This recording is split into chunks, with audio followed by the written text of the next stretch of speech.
선량한 마음으로 주님을 생각하고 순수한 마음으로 그분을 찾아라. 성부와 성자와 성령의 이름으로 아멘. 주님, 이제 주님을 만나려 합니다. 당신의 말씀을 들려주시고 당신의 말씀을 보여주시고 당신의 말씀을 만지게 해 주십시오. 저를 보시는 주님의 기쁨을 느끼게 해 주십시오. 저와의 만남을 기뻐하시는 우리 주 예수 그리스도를 통하여 비나이다. 아멘. 씨 뿌리는 사람의 비유 13장. 그날 예수님께서는 집에서 나와 호숫가에 앉으셨다. 그러자 많은 군중이 모여들어 예수님께서는 배에 올라 앉으시고 군중은 물가에 그대로 서 있었다. 예수님께서 그들에게 많은 것을 비유로 말씀해 주셨다. 자, 씨 뿌리는 사람이 씨를 뿌리러 나갔다. 그가 씨를 뿌리는데 어떤 것들은 길에 떨어져 새들이 와서 먹어버렸다. 어떤 것들은 흙이 많지 않은 돌밭에 떨어졌다. 흙이 깊지 않아 싹은 곧 돋아났지만 해가 솟아오르자 타고 말았다. 뿌리가 없어서 말라버린 것이다. 또 어떤 것들은 가시덤불 속에 떨어졌는데 가시덤불이 자라면서 숨을 막아버렸다. 그러나 어떤 것들은 좋은 땅에 떨어져 열매를 맺었는데 어떤 것은 100배, 어떤 것은 60배, 어떤 것은 30배가 되었다. 귀 있는 사람은 들어라. 비유로 말씀하신 이유. 제자들이 예수님께 다가와 왜 저 사람들에게 비유로 말씀하십니까? 하고 물었다. 예수님께서 그들에게 대답하셨다. 너희에게는 하늘나라의 신비를 아는 것이 허락되었지만 저 사람들에게는 허락되지 않았다. 사실 가진 자는 더 받아 넉넉해지고 가진 것이 없는 자는 가진 것마저 빼앗길 것이다. 내가 저 사람들에게 비유로 말하는 이유는 저들이 보아도 보지 못하고 들어도 듣지 못하고 깨닫지 못하기 때문이다. 이렇게 하여 이사야의 예언이 저 사람들에게 이루어지는 것이다. 너희는 듣고 또 들어도 깨닫지 못하고 보고 또 보아도 알아보지 못하리라. 저 백성이 마음은 무디고 귀로는 제대로 듣지 못하며 눈은 감았기 때문이다. 이는 그들이 눈으로 보고 귀로 듣고 마음으로 깨닫고서는 돌아와 내가 그들을 고쳐주는 일이 없게 하려는 것이다. 그러나 너희의 눈은 볼 수 있으니 행복하고 너희의 귀는 들을 수 있으니 행복하다. 내가 진실로 너희에게 말한다. 많은 예언자와 의인이 너희가 보는 것을 보고자 갈망하였지만 보지 못하였고 너희가 듣는 것을 듣고자 갈망하였지만 듣지 못하였다. 씨 뿌리는 사람의 비유를 설명하시다. 그러니 너희는 씨 뿌리는 사람의 비유를 새겨들어라. 누구든지 하늘나라에 관한 말을 듣고 깨닫지 못하면 악한 자가 와서 그 마음에 뿌려진 것을 빼앗아 간다. 길에 뿌려진 씨는 바로 그러한 사람이다. 돌밭에 뿌려진 씨는 이러한 사람이다. 그는 말씀을 들으면 곧 기쁘게 받는다. 그러나 그 사람 안에 뿌리가 없어서 오래가지 못한다. 그래서 말씀 때문에 환난이나 박해가 일어나면 그는 곧 걸려 넘어지고 만다. 가시덤불 속에 뿌려진 씨는 이러한 사람이다. 그는 말씀을 듣기는 하지만 세상 걱정과 재물의 유혹이 그 말씀의 숨을 막아버려 열매를 맺지 못한다. 좋은 땅에 뿌려진 씨는 이러한 사람이다. 그는 말씀을 듣고 깨닫는다. 그런 사람은 열매를 맺는데 어떤 사람은 100배, 어떤 사람은 60배, 어떤 사람은 30배를 낸다. 가라지의 비유. 예수님께서 또 다른 비유를 들어 그들에게 말씀하셨다. 하늘나라는 자기 밭에 좋은 씨를 뿌리는 사람에 비길 수 있다. 사람들이 자는 동안에 그의 원수가 와서 밀 가운데에 가라지를 덧뿌리고 갔다.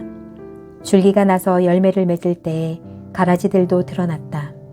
그래서 종들이 집주인에게 가서 주인님, 밭에 좋은 씨를 뿌리지 않았습니까? 그런데 가라지는 어디서 생겼습니까? 하고 묻자 원수가 그렇게 하였구나 하고 집주인이 말하였다. 종들이 그러면 저희가 가서 그것들을 거두어낼까요? 하고 묻자 그는 이렇게 일렀다. 아니다. 너희가 가라지들을 거두어내다가 밀까지 함께 뽑을지도 모른다. 수확 때까지 둘 다 함께 자라도록 내버려 두어라.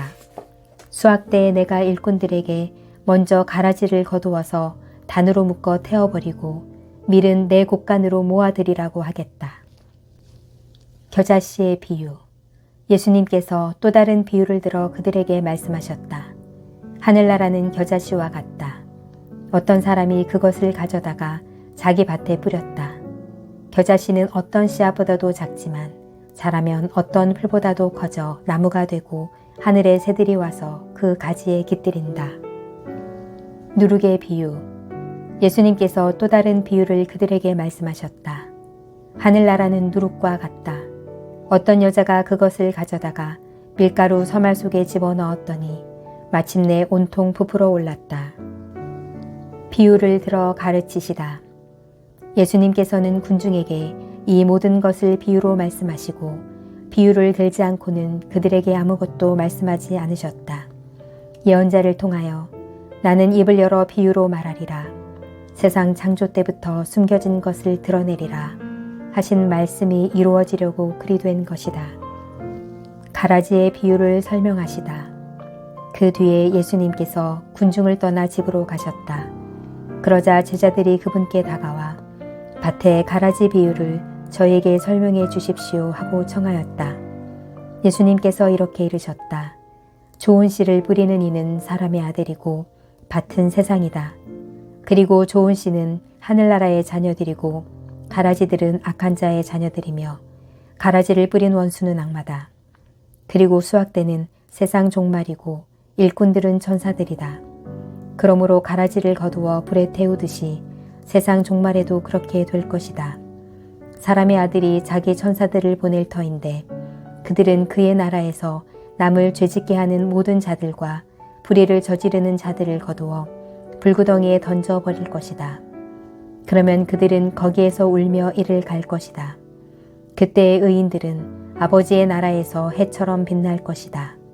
귀 있는 사람은 들어라. 보물의 비유와 진주 상인의 비유.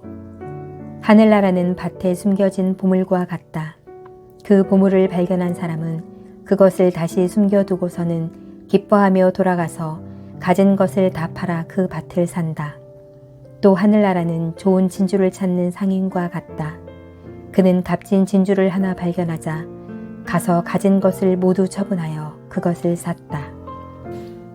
그물의 비유. 또 하늘나라는 바다에 던져 온갖 종류의 고기를 모아들인 그물과 같다. 그물이 가득 차자 사람들이 그것을 물가로 끌어올려 놓고 앉아서 좋은 것들은 그릇에 담고 나쁜 것들은 밖으로 던져버렸다. 세상 종말에도 그렇게 될 것이다. 천사들이 나가 의인들 가운데에서 악한 자들을 가려내어 불구덩이에 던져버릴 것이다. 그러면 그들은 거기에서 울며 이를 갈 것이다. 비유를 끝맺는 말씀. 너희는 이것들을 다 깨달았느냐? 제자들이 예 하고 대답하자 예수님께서 그들에게 이르셨다.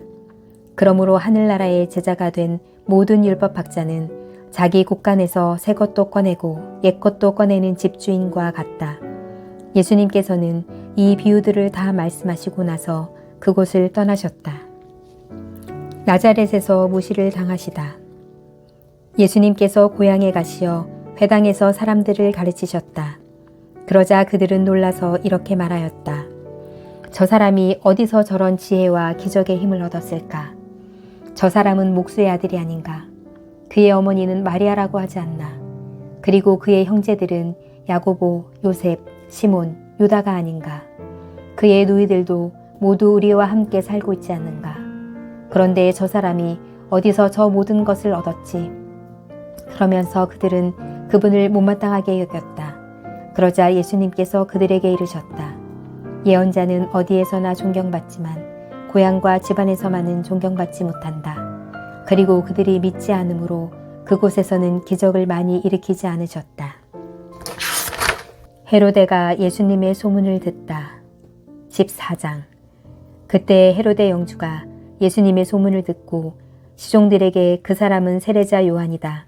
그가 죽은 이들 가운데에서 되살아난 것이다. 그러니 그에게서 그런 기적의 힘이 일어나지 하고 말하였다. 세례자 요한의 죽음. 헤로데는 자기 동생 필리포스의 아내 헤로디아의 일로 요한을 붙잡아 묶어 감옥에 가둔 일이 있었다. 요한이 헤로데에게 그 여자를 차지하는 것은 옳지 않습니다 하고 여러 차례 말하였기 때문이다. 헤로데는 요한을 죽이려고 하였으나 군중이 두려웠다. 그들이 요한을 예언자로 여기고 있었기 때문이다. 그런데 마침 헤로데가 생일을 맞이하자 헤로디아의 딸이 손님들 앞에서 춤을 추어 그를 즐겁게 해주었다. 그래서 헤로데는 그 소녀에게 무엇이든 청하는 대로 주겠다고 맹세하며 약속하였다. 그러자 소녀는 자기 어머니가 부추기는 대로 세례자 요한의 머리를 쟁반에 담아 이리 가져다 주십시오 하고 말하였다. 임금은 괴로웠지만 맹세까지 하였고 또 손님들 앞이어서 그렇게 해주라고 명령하고 사람을 보내어 감옥에서 요한의 목을 베게 하였다. 그리고 그의 머리를 쟁반에 담아다가 소녀에게 주게 하자 소녀는 그것을 자기 어머니에게 가져갔다. 요한의 제자들은 가서 그의 죽음을 거두어 장사 지내고 예수님께 가서 알렸다. 5,000명을 먹이시다. 이 말을 들으신 예수님께서는 거기에서 배를 타시고 따로 외딴 곳으로 물러가셨다. 그러나 여러 고을에서 그 소문을 듣고 군중이 육로로 그분을 따라 나섰다. 예수님께서는 배에서 내리시어 많은 군중을 보시고 가엾은 마음이 드시어 그들 가운데 있는 병자들을 고쳐주셨다. 저녁 때가 되자 제자들이 예수님께 다가와 말하였다. 여기는 외딴 곳이고 시간도 이미 지났습니다. 그러니 군중을 돌려보내시어 마을로 가서 스스로 먹을 거리를 사게 하십시오. 예수님께서 그들을 보낼 필요가 없다. 너희가 그들에게 먹을 것을 주어라 하고 이르시니 제자들이 저희는 여기 빵 5개와 물고기 2마리밖에 가진 것이 없습니다 하고 말하였다. 예수님께서는 그것들을 이리 가져오너라 하시고는 군중에게 풀밭에 자리를 잡으라고 지시하셨다. 그리고 빵 5개와 물고기 2마리를 손에 들고 하늘을 우러러 찬미를 드리신 다음 빵을 떼어 제자들에게 주시니 제자들이 그것을 군중들에게 나누어 주었다. 사람들은 모두 배불리 먹었다. 그리고 남은 조각을 모으니 12광주리에 가득 찼다. 먹은 사람은 여자들과 아이들 외에 남자만도 5,000명가량이었다. 물 위를 걸으시다. 예수님께서는 곧 제자들을 재촉하시어 배를 타고 건너편으로 먼저 가게 하시고 그동안에 당신께서는 군중을 돌려보내셨다. 군중을 돌려보내신 뒤 예수님께서는 따로 기도하시려고 산에 오르셨다. 그리고 저녁 때가 되었는데도 혼자 거기에 계셨다. 배는 이미 붓에서 여러 스타디온 떨어져 있었는데 마침 맞바람이 불어 파도에 시달리고 있었다. 예수님께서는 새벽에 호수 위를 걸으시어 그들 쪽으로 가셨다. 제자들은 예수님께서 호수 위를 걸으시는 것을 보고 겁에 질려 유령이다 하며 두려워 소리를 질러댔다. 예수님께서는 곧 그들에게 말씀하셨다. 용기를 내어라. 나다. 두려워하지 마라. 그러자 베드로가 말하였다. 주님, 주님이시거든 저더러 물 위를 걸어오라고 명령하십시오. 예수님께서 오너라 하시자 베드로가 배에서 내려 물 위를 걸어 예수님께 갔다. 그러나 거센 바람을 보고서는 그만 두려워졌다. 그래서 물에 빠져 들기 시작하자 주님, 저를 구해 주십시오 하고 소리를 질렀다. 예수님께서 곧 손을 내밀어 그를 붙잡으시고 이 믿음이 약한 자야 왜 의심하였느냐 하고 말씀하셨다. 그러고 나서 그들이 배에 오르자 바람이 그쳤다. 그러자 배 안에 있던 사람들이 그분께 엎드려 절하며 스승님은 참으로 하느님의 아드님이십니다 하고 말하였다. 겟네사렛에서 병자들을 고치시다. 그들은 호수를 건너 겟네사렛 땅에 이르렀다. 그러자 그곳 사람들이 그분을 알아보고 그 주변 모든 지방으로 사람들을 보내어 병든 이들을 모두 그분께 데려왔다. 그리고 그 옷자락술에 그들이 손이라도 대게 해주십사고 청하였다. 과연 그것에 손을 댄 사람마다 구원을 받았다. 조상들의 전통에 관한 논쟁 15장 그때 예루살렘에서 온 바리사이들과 율법학자들이 예수님께 다가와 말하였다. 어째서 선생님의 제자들은 조상들의 전통을 어깁니까? 그들은 음식을 먹을 때 손을 씻지 않습니다. 예수님께서 그들에게 대답하셨다. 너희는 또 어째서 너희의 전통 때문에 하느님의 계명을 어기느냐? 하느님께서는 아버지와 어머니를 공경하여라. 그리고 아버지나 어머니를 욕하는 자는 사형을 받아야 한다고 이르셨다. 그런데 너희는 누가 아버지나 어머니에게 제가 드릴 공양은 하느님께 바치는 예물이 되었습니다 하고 말하면 아버지를 공경하지 않아도 된다고 한다. 너희는 이렇게 너희의 전통으로 하느님의 말씀을 폐기하는 것이다. 위선자들아, 이사야가 너희를 두고 옳게 예언하였다. 그는 이렇게 말하였다. 이 백성이 입술로는 나를 공경하지만 그 마음은 내게서 멀리 떠나 있다. 그들은 사람의 규정을 교리로 가르치며 나를 헛되이 섬긴다. 그러고 나서 예수님께서는 군중을 가까이 불러 그들에게 말씀하셨다. 너희는 듣고 깨달아라. 입으로 들어가는 것이 사람을 더럽히지 않는다. 오히려 입에서 나오는 것이 사람을 더럽힌다. 그때 제자들이 예수님께 다가와 물었다. 바리사이들이 그 말씀을 듣고 못마땅하게 여기는 것을 아십니까? 그러자 예수님께서 대답하셨다. 하늘의 내 아버지께서 심지 않으신 주목은 모두 뽑힐 것이다. 그들을 내버려 두어라. 그들은 눈먼이들의 눈먼 인도자다. 눈먼이가 눈먼이를 인도하면 둘 다 구덩이에 빠질 것이다. 베드로가 예수님께 그 비유를 저에게 설명해 주십시오 하고 청하였다. 그러자 예수님께서 말씀하셨다. 너희는 아직도 깨닫지 못하느냐?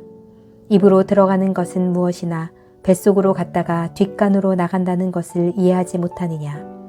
그런데 입에서 나오는 것은 마음에서 나오는데 바로 그것이 사람을 더럽힌다.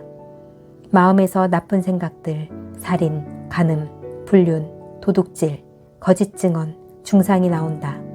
이러한 것들이 사람을 더럽힌다. 그러나 손을 씻지 않고 먹는 것은 사람을 더럽히지 않는다. 가나안 여자의 믿음. 예수님께서 그곳을 떠나 디로와 시돈 지방으로 물러가셨다. 그런데 그 고장에서 어떤 가나안 부인이 나와 다윗의 자손이신 주님, 저에게 자비를 베풀어 주십시오. 제 딸이 호되게 마귀가 들렸습니다. 하고 소리질렀다. 예수님께서는 한마디도 대답하지 않으셨다. 제자들이 다가와 말하였다. 저 여자를 돌려보내십시오. 우리 뒤에서 소리 지르고 있습니다. 그제야 예수님께서 나는 오직 이스라엘 집안의 길 잃은 양들에게 파견되었을 뿐이다. 하고 대답하셨다. 그러나 그 여자는 예수님께와 엎드려 절하며 주님, 저를 도와주십시오. 하고 청하였다. 예수님께서는 자녀들의 빵을 집어 강아지들에게 던져주는 것은 좋지 않다. 하고 말씀하셨다. 그러자 그 여자가 주님, 그렇습니다. 그러나 강아지들도 주인의 상에서 떨어지는 부스러기는 먹습니다. 하고 말하였다. 그때 예수님께서 그 여자에게 말씀하셨다. 아, 여인아, 내 믿음이 참으로 크구나. 내가 바라는 대로 될 것이다. 바로 그 시간에 그 여자의 딸이 나았다. 많은 병자를 고치시다. 예수님께서는 거기에서 갈릴레아 호숫가로 옮겨가셨다. 그리고 산에 오르시어 거기에 자리를 잡고 앉으셨다. 그러자 많은 군중이 다리 저는 이들과 눈먼이들과 다른 불구자들과 말 못하는 이들, 그리고 또 다른 많은 이들을 데리고 예수님께 다가왔다. 그들을 그분 발치에 데려다 놓자 예수님께서는 그들을 고쳐주셨다. 그리하여 말 못하는 이들이 말을 하고 불구자들이 온전해지고 다리 저는 이들이 제대로 걸으며 눈먼 이들이 보게 되었다. 군중이 이를 보고 놀라 이스라엘의 하느님을 찬양하였다. 4,000명을 먹이시다. 예수님께서 제자들을 가까이 불러 이르셨다. 저 군중이 가였구나. 벌써 사흘 동안이나 내 곁에 머물렀는데 먹을 것이 없으니 말이다. 길에서 쓰러질지도 모르니 그들을 굶겨서 돌려보내고 싶지 않다. 제자들이 예수님께 이 광야에서 이렇게 많은 군중을 배불리 먹일 만한 빵을 어디에서 구하겠습니까? 하고 말하였다. 예수님께서 너희에게 빵이 몇 개 있느냐 하시자 그들이 7개가 있고 물고기도 조금 있습니다. 하고 대답하였다. 예수님께서는 군중에게 땅에 앉으라고 분부하셨다. 그리고 빵 7개와 물고기들을 손에 들고 감사를 드리신 다음 떼어 제자들에게 주시니 제자들이 군중들에게 나누어 주었다. 사람들은 모두 배불리 먹었다. 그리고 남은 조각을 모았더니 7바구니에 가득 찼다. 먹은 사람은 여자들과 아이들 외에 남자만도 4,000명이었다.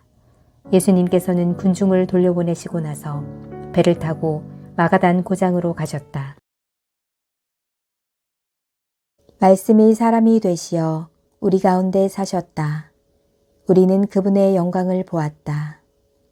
성부와 성자와 성령의 이름으로 아멘. 주님, 오늘 말씀 알갱이 하나를 선물 받았습니다. 이 말씀이 제 생각과 말과 행위의 품격을 높이는 재료가 되게 해 주십시오. 이 말씀으로 제 믿음과 희망과 사랑이 튼튼하게 해 주십시오. 하여 하느님 자녀의 품위를 지니고 살게 해 주십시오. 저희의 변화를 즐거워하시는 우리 주 예수 그리스도를 통하여 비나이다. 아멘.